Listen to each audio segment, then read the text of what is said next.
Well, looks like we have to do a bit of an update, ladies and gentlemen. So, it turns out that DeepSeek is in a bit more trouble than we expected. But we're going to get into all that a little bit. But in case you didn't see the last video, essentially what we did was we looked at DeepSeek as a whole, looked at it to like its API and looking at what it is. Essentially, it's an open source chat GPT, and it actually rivals GPT-1 and even, O1, and it's even even competes with it in some aspects.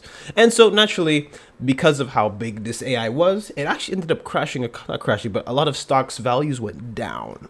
Of course, some of them have rebounded, but stuff like Nvidia is still looking a bit shaky from here on out. And so we basically went all over all that, what's the make of the AI, how it works. And a part that I glossed over a bit, or I didn't really get into, was it actually got affected by cyber attacks. But we'll get to those later in the video. But essentially, I kind of want to start off this video with a bit of a laugh. And you might be asking, what's so funny about the situation?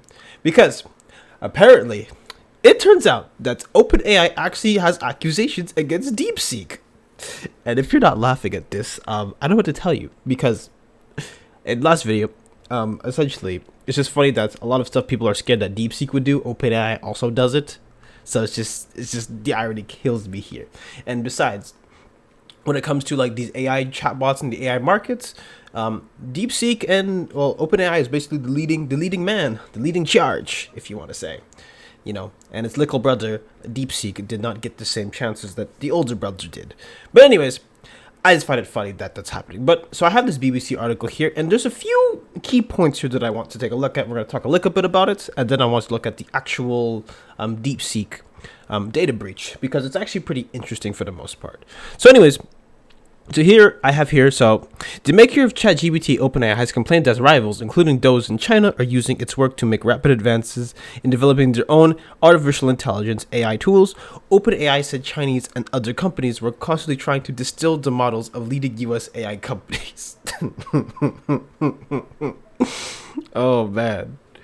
So it turns out that you know how you had like the Cold War, and you had different stuff where, what was it? You had different wars, space race, blah blah blah. We're basically seeing that's the modern day.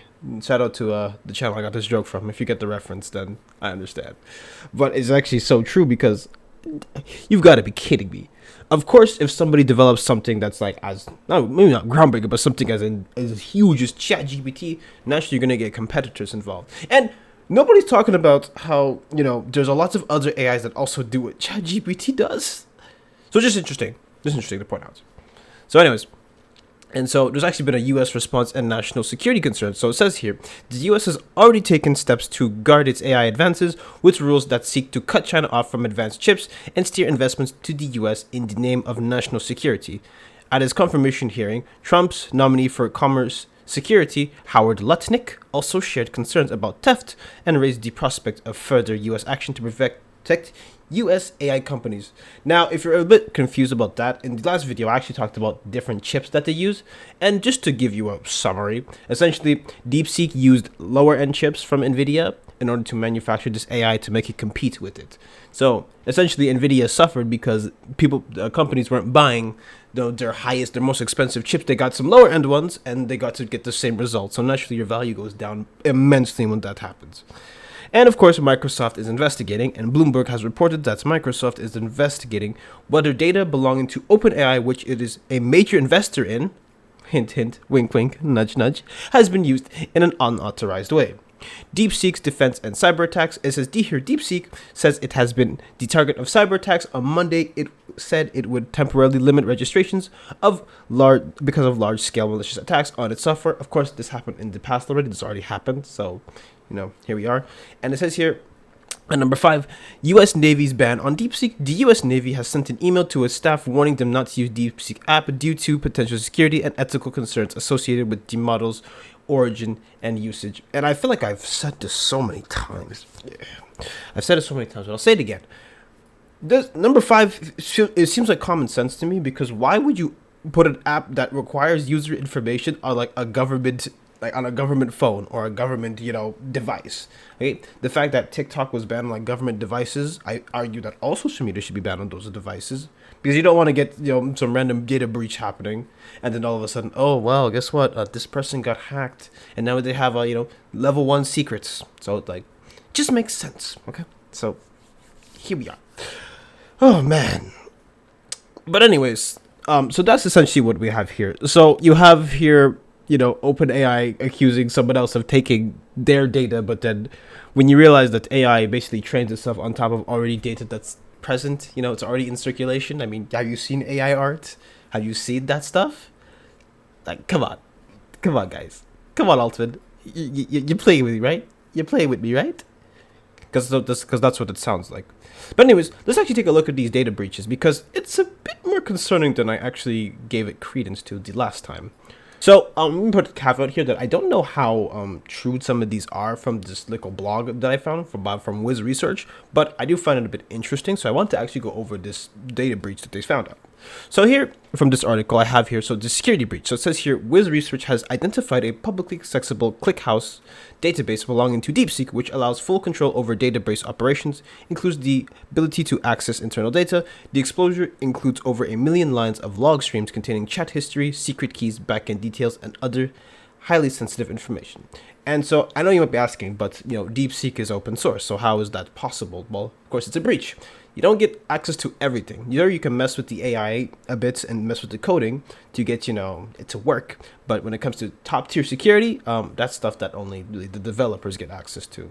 Just to clear it up in case some people aren't entirely sure what open source really means. So while you can work on it, you don't get access to everything about it. So the product's out there, but, the inner workings, the recipe is not really for the public to see. Just to, we're on the same page. And he asks you, okay, well, how was the breach discovered? Well, within minutes, we found a publicly accessible ClickHouse data breach linked to DeepSeek, completely open and unauthenticated, exposing sensitive data. It was hosted at auth2callback.deepseek.com with the address of 900 and devdeepseek.com with 900. By leveraging ClickHouse's HTTP interface, we accessed the play path, which allowed direct execution of arbitrary SQL queries within the browser. So you might be asking, what the hell does that all mean? I don't know what it means, Ashi. And just to give it, just a big long story short, they basically went and found the address of where all this stuff was happening through finding it to another place. That's the long short of it. Think of it like you have your own address, but only you know where it is, or you and a few people know what your address is, but I found it through somewhere else. And I'm actually going to your house. At least that's how I would explain it. But maybe, I don't know, someone else can do a bit better than I can. And so that we have the data breach, which was exposed, and it says here, the log stream table contained over 1 million log entries with particularly revealing columns, including chat history, API keys, backend details, and operational metadata. An attacker could retrieve plain text chat images, messages, plain text passwords, local files, and containing proprietary information directly from the server. So, understandably, essentially what happens is that DeepSeek, everything that is ever operated on it, it stores all of that on its website. It literally stores everything. And I believe if you try to put passwords on ChatGPT, it actually tells you not to do it because it's really holding your information. But regardless of all that, so I have some images I want to show you guys here. And here's some plain chat messages from DeepSeek, allegedly so, from this Wiz Research. And it says here, introduce solid rocket boosters, including their invention or discovery, historical development, historical significance, components, working principle, functions, and future development right in sections with more details. Now, of course, I cannot read this writing. I've never taught how to read it, but we're just going to go with that's what the translation says. Of course, I'm not entirely sure myself. So, take it with a grain of salt, or a pinch of salt, or whatever you guys call it. And so on the next set of pictures that we have here, it says here that DeepSeek ClickHouse DBMS response. And so this is essentially showing all the data that is in it. So basically where it's being stored, because essentially the way that, SQL works is that you have columns and rows, and this is where this data is held, this is where this data is held. So that's where we're all seeing the whole ClickHouse stuff. And you can even see here as well, in the next photo, 976 log lines in a couple of minutes. That is a lot. So by the way, so whoever data breached this literally they kind of just saw everything, or saw a lot of it. And mind you, when people do data breaches, you will find stuff, information might be held for ransom here and there. And so moving along again, we see the log stream query. and you see the DeepSeek API leakage and the servers and API. So you have all that stuff locked into one. Hopefully, my explanation kind of helped you guys out with that. But essentially, yeah, all the secrets got let out in this data breach. And of course, the article actually says here that broader security risks. So the rapid adoption of AI services without corresponding security is inherently risky. Much of the attention around AI security is focused on futuristic threats, but real dangers often come from basic risks, like accidental external exposure of databases. As organizers rush to adopt AI tools, they must ensure that security remains a top priority.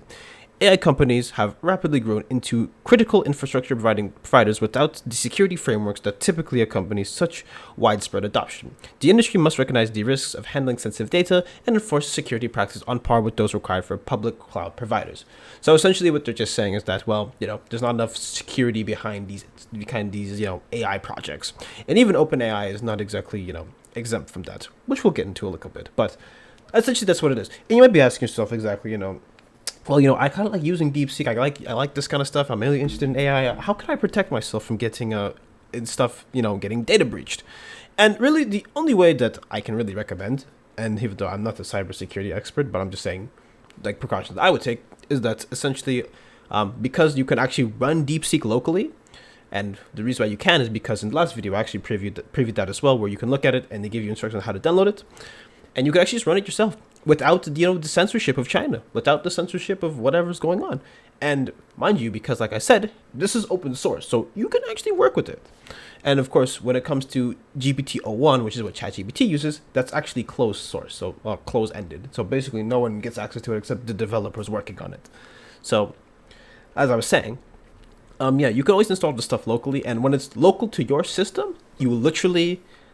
only the stuff on your PC, like that's only you can see it. Nobody else can get into it. And it's kind of similar with your phone actually, where every time you bought a new phone and you realize you have to, you're like, oh man, I gotta put in my password, all this stuff, I gotta put in new information. It's because your phone or some other or whatever device that you have literally only store stuff on that device, because it'd be incredibly illegal. And if something happens to your phone or your PC or whatever, that'd be a bit of a danger.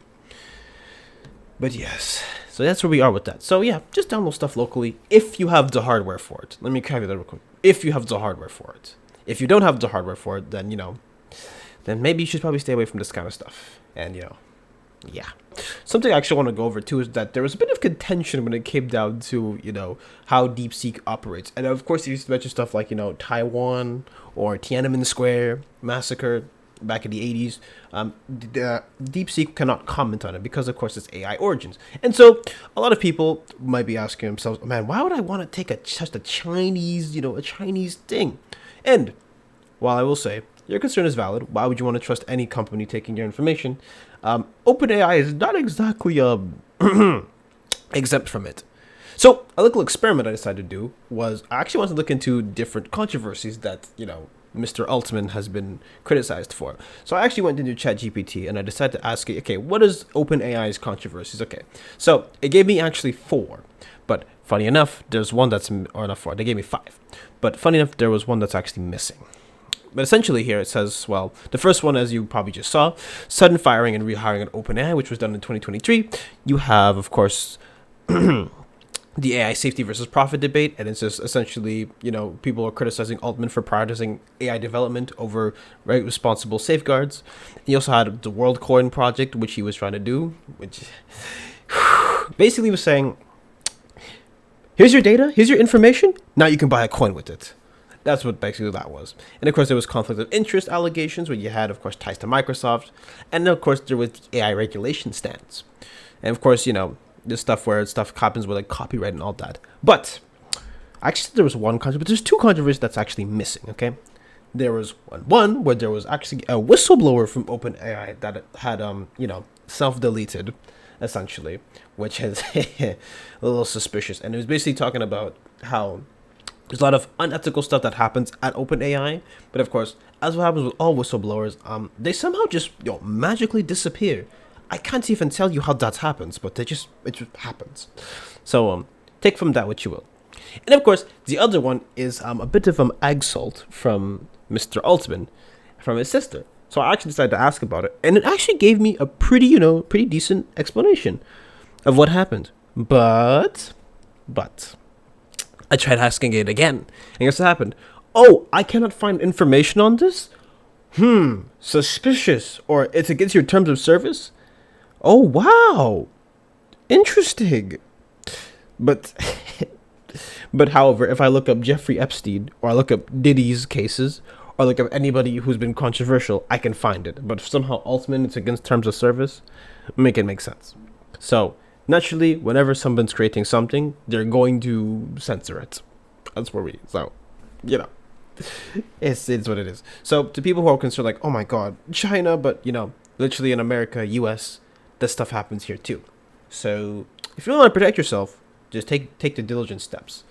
But anyways, that's where we are going to probably end off this video, because I really wanted to look into this a bit more, because AI is something that's really interesting for me to look into, and also it's really controversial, but there's a lot of stuff that goes into it, and me, of course, who likes to look into programs and stuff, I like this. I like it.